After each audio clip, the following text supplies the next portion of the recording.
अस्सलाम वालेकुम। आप देख रहे हैं मुबश्शिर लुकमान यूट्यूब चैनल। आपको मैंने पिछली वीडियो में बताया था कि आपको कुछ पायलट्स के नाम मैं दूंगा कि जिनके लाइसेंसेस जो हैं वो सस्पेक्टेड हैं।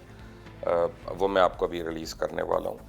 लेकिन आपको एक बात बताऊँ कि कैप्टन सजाद गुल, अल्लाह मगफरत करे, इन्ना लिल्लाहि व इन्ना इलैहि राजिऊन, लेकिन PIA की एक साइकाइट्रिस्ट थी उनैज़ा, उनैज़ा बीबी ने उसको अपेरेंटली रिजेक्ट कर दिया था और ये कहा था कि he is not fit for duty.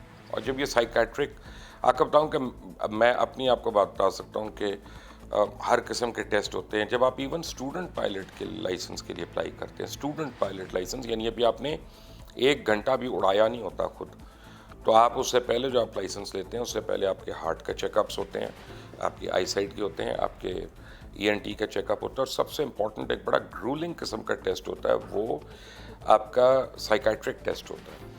और उसमें आपको डिफरेंट वो फ्रस्ट्रेट करते हैं बेसिकली उस टेस्ट में, और उसमें देखते हैं कि आप कितने कूल रहते हैं, काम रहते हैं और आप अपने आप को अटेम्प्ट करते हैं। और ये जो साइकेट्रिक एवेल्यूएशन होती है ना, ये बड़ी इस पर बहुत रिसर्च हो चुकी है, ये बड़ी एक्यूरेट होती है और इसकी एवेल्यूएशंस जो हैं उनको आप नल एंड वॉइड नहीं कर सकते। अच्छा, अब एक और आपको बात बताऊं कि बड़ी इंपॉर्टेंट चीज़ है कि PIA के बहुत से पायलट्स हैं जिनको ये साइकाइट्रिस्ट उनैज़ा जो थी, इन्होंने उनको रिजेक्ट किया। अब जैसे कैप्टन गुल के मतलब कहा जा रहा है कि जी ये बाहर चले गए थे, इंग्लैंड में अपना किसी को कह के ला के अपना टेस्ट करा लिया और यहाँ पे आके वो जो है फ्लाइंग शुरू कर दी। बेसिकली ये भी आपको मैं बताऊं कि ये एक बड़ा रैकेट रहा है कि लोग कहीं से जाते हैं और वो लाइसेंस ले आते हैं। जैसे मैं ला सकता हूँ, मैं अगर चाहूँ तो, कि आप जाते रहते हैं बाहर, आपके दोस्त यार भी होते हैं और आपने बनवा लिया, तो जब आप वापस आते हैं तो आप क्या करते हैं कि लोकल लॉ का जो एविएशन लॉ का आपको पर्चा है ना, आपको सिर्फ वो देना पड़ता है, वरना तो 8 पर्चे हैं और वो सारे जो है ना वो बड़े ग्रूलिंग पर्चे हैं, ऐसी कोई बात नहीं है। बल्कि मैं समझता हूँ कि उनमें से कई जो हैं वो शायद नाजायज़ तौर पे उतने सख्त है, लेकिन बहरहाल हैं सख्त वो। और फिर आप जब एविएशन लॉ का कर लेते हैं तो फिर उस लोकल जगह पे आप मुजाज होते हैं फ्लाई करने के, बिकॉज आपका लाइसेंस बेशक कहीं और को। और जब कोई पायलट आते हैं प्राइवेटली किसी के साथ एयरक्राफ्ट वगैरह पे और लोकल फ्लाई कर रहे होते हैं या कभी कर रहे हों अगर, तो उनको ये देना पड़ता है। जैसे डॉक्टर्स जब बाहर से आते हैं तो उनको PMDC में रजिस्टर होना पड़ता है और उसकी पूरी एक क्राइटेरिया है कि वो कैसे रजिस्टर होंगे और फिर वो प्रैक्टिस कर सकते हैं, वरना वो असिस्ट तो कर सकते हैं, खुद से प्रैक्टिस नहीं कर सकते। अच्छा, अब क्या होता है कि 1.5 साल हो गया, मैं जो आपको सिविल एविएशन की कार्रवाइयों की बता रहा हूँ ना, बट 1.5 साल हो गया PIA ने तकरीबन 17 पायलट्स, अभी तो मैं आपको आज 17 पायलट्स की लिस्ट दे रहा हूँ, अभी एक और लिस्ट आ रही है मेरे पास, कि जिनके लाइसेंसेस के ऊपर सवालिया निशान के जनाब ये बिल्कुल इनका लाइसेंस गलत है, जाली है या किस वजह से ये कैंसिल होना चाहिए। 1.5 साल हो गया सिविल एविएशन ने उनके ऊपर 17 लोगों के ऊपर एक्शन नहीं लिया। वो कौन कौन है? वो शेर बहादुर हैं कि और पैल्पा में जितने मेरे दोस्त हैं मेरी बात से नाराज़ होंगे, लेकिन पैल्पा वाले भी जाते हैं और बचा के आ जाते हैं अपने, उनके पेटी बंद। हमारे यहाँ बरादरी में रिश्ता होता है, हमारे यहाँ ख़ानदान जो है उसके अंदर हर चीज़ की वो ज़ोर चलता है कि वोट किसको देना है। तो ये कैसे हो सकता है कि हमारी जो पेटी भाई एसोसिएशंस हैं वो मुझे ना रेस्क्यू करें जब मैंने उनको वोट दिया था और ये दिया था।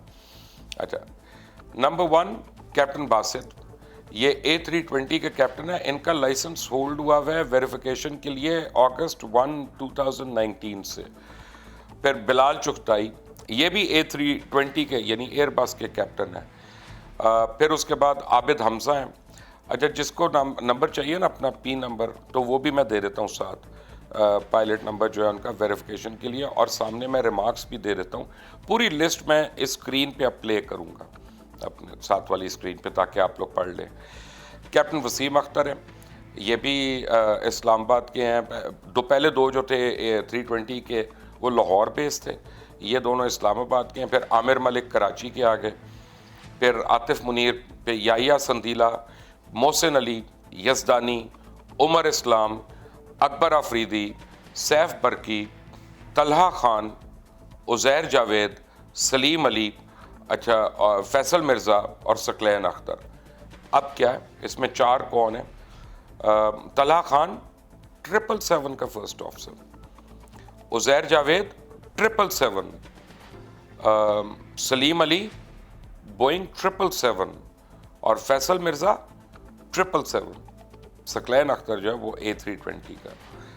अब आप ये देखें कि ATR पे पहले हम हादसे कर चुके हैं कई, हमें ठंड नहीं पड़ी, हमने 320 की कर ली है। और इसी तरह के लोगों को अगर अनचेक्ड ये जाते रहेंगे और सिविल एविएशन उन पर 1.5 साल एक्शन नहीं लेगी तो खुदा ना खास्ता 777 का होगा। मैं खाक बदहान, अल्लाह ताला मुझे टोटल इस बात पे गलत साबित कर दे और कोई हादसा ना हो। देखिए, जब आप इस तरह की हरकतें करते हैं और 1.5 साल आप एक्शन नहीं लेते किसी पायलट के लाइसेंस जो सस्पेंड हुए हों या उनके ऊपर क्वेश्चन मार्क्स हो, तो सिविल एविएशन अथॉरिटी की क्या गुंजाइश रह जाती है? वो क्या कर रही है इस मुल्क में? वो क्या देख रही है? ना वो इंजीनियर्स को देख रही है, ना वो जिस तरह से इनकी चेक्स होते हैं वो भी मुझे पता है। मेरा मुंह ना खुलवाएं, आप लोग डिप्रेशन का शिकार हो जाएंगे, आप किसी जहाज में नहीं बैठेंगे।